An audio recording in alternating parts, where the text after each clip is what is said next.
if anybody asks you right now, if I could pick one show to go on, it'd be Club Shay Shay. It wouldn't be The Tonight Show.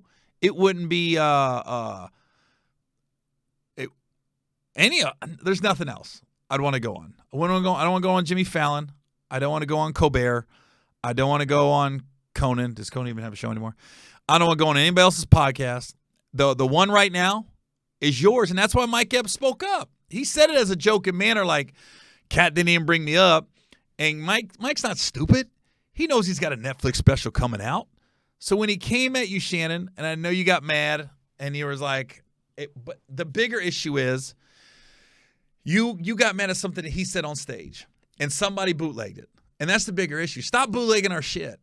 Just be in the moment, watch the show, and then when we're ready to release a special, when we're ready to release a clip that we're comfortable with, we'll release it. And if you're offended, I can't help you. You can't go to a comedy show and get offended and stop bootlegging our stuff and put it on the internet. And if somebody does talk about you on stage, that's what it is. It's on stage. Anything goes on stage. And I'll fight for that, and I'll defend any comedian out there. I ain't got to agree with what they say. But as comedians, we shouldn't get offended by anything. And Shannon, you are stepping into this world, and comedians are helping your show tremendously. And who saw that coming? So if you're stepping into this world, you're going to get criticized. That comes with it. And that's a good thing. It's a good thing, man. It's not bad, Shannon. Come on. You played in the NFL, bro. Now, I do kind of see where some comedians was talking about, like, is this a good thing or bad thing about Kat going in on people, Monique going in on people? Is this a new trend? And like Chris Spencer said, wait, because now comics are being like, well, wait till you see what I got to say. If this is what's drawing the numbers, I'm just going to say everything outlandish. I see it from two sides. I understand Chris Spencer went on Stephen A. Smith's show, and he was like, yo, these are things we talk about in the green room. These are stories we tell amongst each other. We don't need to be sharing them to the public. To an extent, yes. Listen, every comedian knows who's funny and who's not. Every comedian knows who got a break that we were like, we all kind of gave a look like, really? That's the guy? Because it seems like Hollywood, they pick and choose certain people, and you kind of look at them like, that's who you're getting behind? And we talk about it in the green room, but I'm not going to shit on nobody's success in public. For what? It doesn't do me any good. And that same person I'm shitting on might want to work with me in the future. So I'm not going to shit on people like that. If I shit on you, it's because I don't want to work with you. Ever. So, but it's also okay to have a difference of opinion on certain things. I'm enjoying all of it. I thought Kat's interview was way more entertaining than Monique's.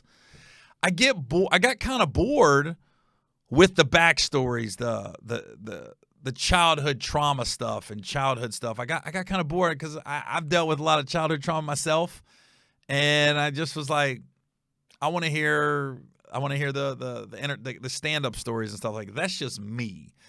Even when Shannon kind of dabbled into Kat's childhood, I was like, can we get back to him talking shit about people? I just took it as funny. And it goes back to now Mike Epps and Shannon Sharpe are going to have a sit-down during All-Star Weekend. So here's the thing. The only reason you're having this sit-down is because Mike Epps talked shit about you on stage. And you saw it. It went viral.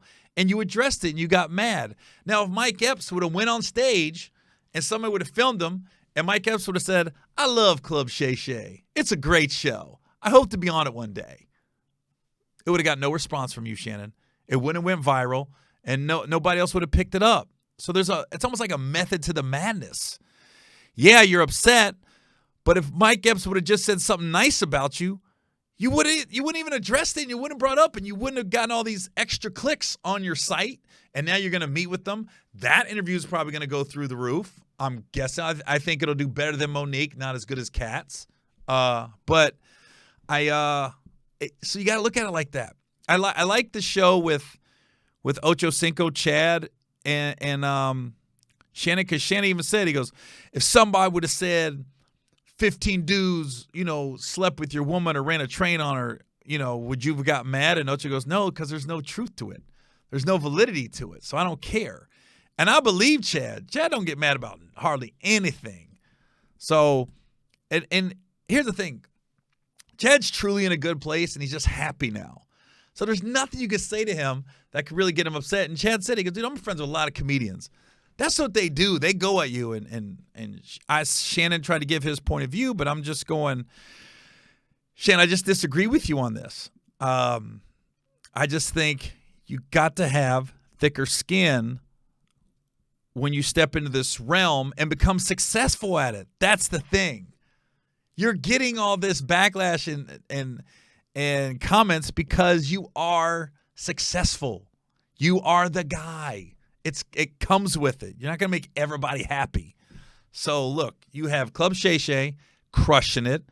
You have Nightcap with Chad and Gilbert comes in crushing it. And you getting upset with Epps.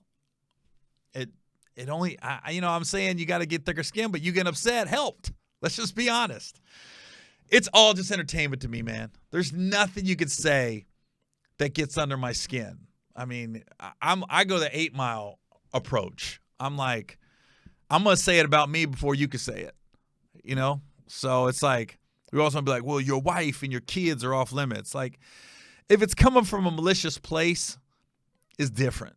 When it's like comedians, I'm like, I don't care. That's what we do.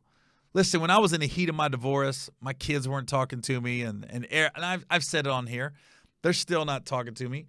I remember I was shooting the film Back on the Strip, and Faison, who I love dearly, I can like Cat and Faison.